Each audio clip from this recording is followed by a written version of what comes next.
হযরত ওমর রাদিয়াল্লাহু আনহু, যাহার পবিত্র নামের উপর মুসলমানরা আজ গৌরব বোধ করে, যাহার ইমানি জোশের কারণে আজ ১৩০০ বৎসর পরেও কাফেরদের অন্তর ভয়ে ভীত হয়, ইসলাম গ্রহণের পূর্বে মুসলমানদের বিরোধিতা করা ও তাহাদিগকে কষ্ট দেওয়ার ব্যাপারেও প্রসিদ্ধ ছিলেন।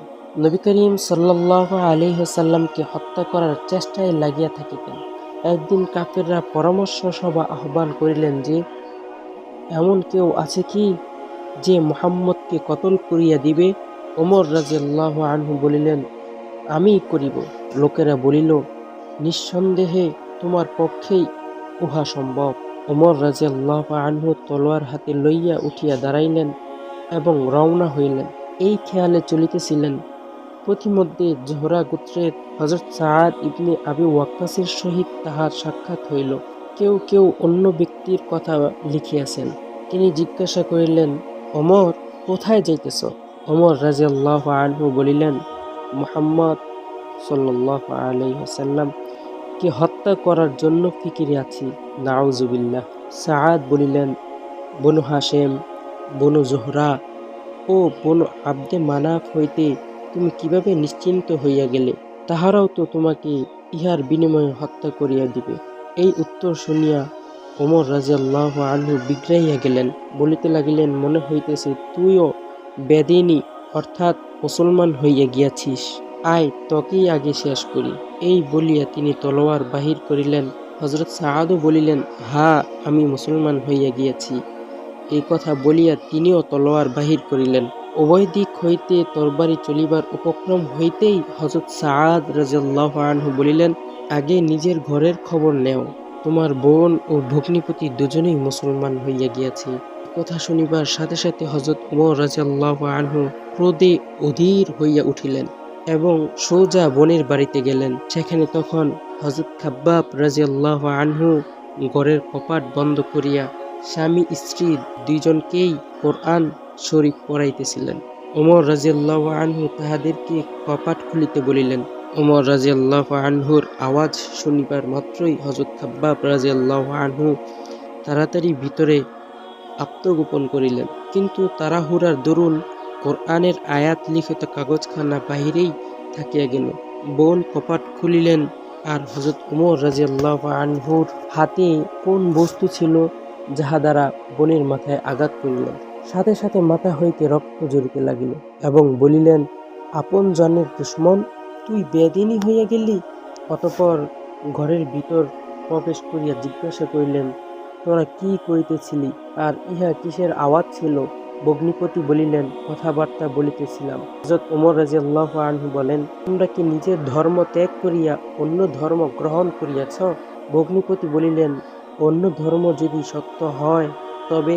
ইহা শুনিবা মাত্রই তাহার দাড়ি ধরিয়া সজোরে টান মারিলেন এবং অত্যন্ত ক্ষিপ্ত হইয়া তাহার উপর ঝাঁপাইয়া পড়িলেন এবং তাহাকে মাটির উপর ফেলিয়া বেদম মারপিট করিলেন। বোন তাহাকে ছাড়াইতে গেল, তাহার মুখে এত জোরে থাপ্পড় মারিলেন যে রক্ত বাহির হইয়া আসিল। যাহাই হোক, তিনিও ওমরেরই বোন ছিলেন। বলিতে লাগিলেন, ওমর, আমাদেরকে এজন্যই মারা হইতেছে যে আমরা মুসলমান হইয়া গিয়াছি। হ্যাঁ, নিঃসন্দেহে আমরা মুসলমান হইয়া গিয়াছি। এবার তোমার যাহা ইচ্ছা হয় করিতে পারো। এই সময় হযরত ওমরের দৃষ্টি কোরআনের আয়াত লিখিত ওই কাগজখানার উপর পড়িল, যাহা তাড়াহুড়ার কারণে বাহিরেই রহিয়া গিয়াছিল। এতক্ষণে মারপিট করার দরুন ক্রোধের তীব্রতাও কমিয়া আসিয়াছিল।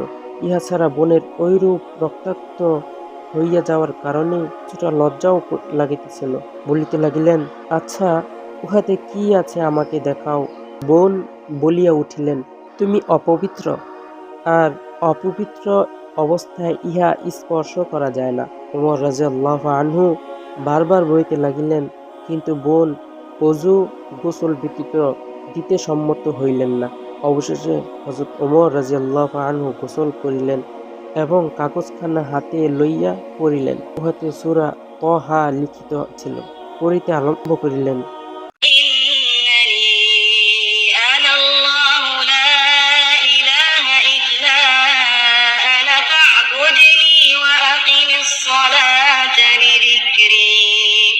অর্থাৎ নিশ্চয়ই আমি আল্লাহ, আমি ব্যতীত আর কোনো মাবুদ নাই, সুতরাং তোমরা আমারই বন্দেগী করো এবং আমার স্মরণের উদ্দেশ্যেই নামাজ কায়েম করো।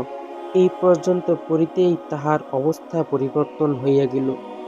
তিনি বলিতে লাগিলেন, আচ্ছা, আমাকেও হযরত মুহাম্মদ মুস্তাফা সাল্লাল্লাহু আলাইহি ওয়াসাল্লামের খেদমতে লইয়া চলো।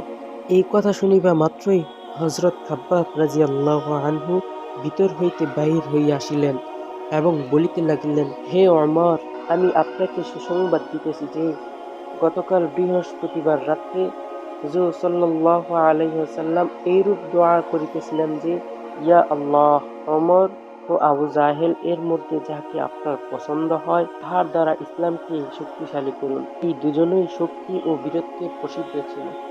মনে হইতেছে আপনার সম্পর্কে হুজুর সাল্লাল্লাহু আলাইহি ওয়াসাল্লামের দোয়া কবুল হইয়াছে। অতঃপর হুজুর সাল্লাল্লাহু আলাইহি ওয়াসাল্লামের খেদমতে হাজির হইলেন এবং জুমআর দিন সকালবেলায় ইসলাম গ্রহণ করিলেন। সাথে সাথে কাফেরদের মনোবল ভাঙ্গিয়া পড়িতে লাগিল। কিন্তু তখনও পর্যন্ত মুসলমানগণ সংখ্যায় ছিলেন অতি নগণ্য।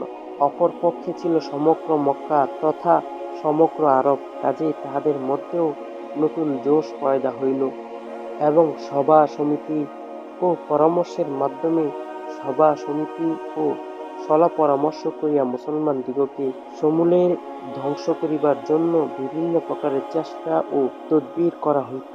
তবে হযরত ওমর রাদিয়াল্লাহু আনহু এর ইসলাম গ্রহণে এতটুকু লাভ অবশ্যই হইয়াছিল যে মুসলমানগণ মক্কার মসজিদে প্রকাশ্যে নামাজ পড়িতে লাগিলেন। আব্দুল্লাহ ইবনে মাসউদ রাদিয়াল্লাহু আনহু বলেন, হযরত ওমর রাদিয়াল্লাহু আনহু এর ইসলাম গ্রহণ ছিল মুসলমানদের জন্য বিজয় এবং তাহার খেলাফত ছিল রহমত স্বরূপ।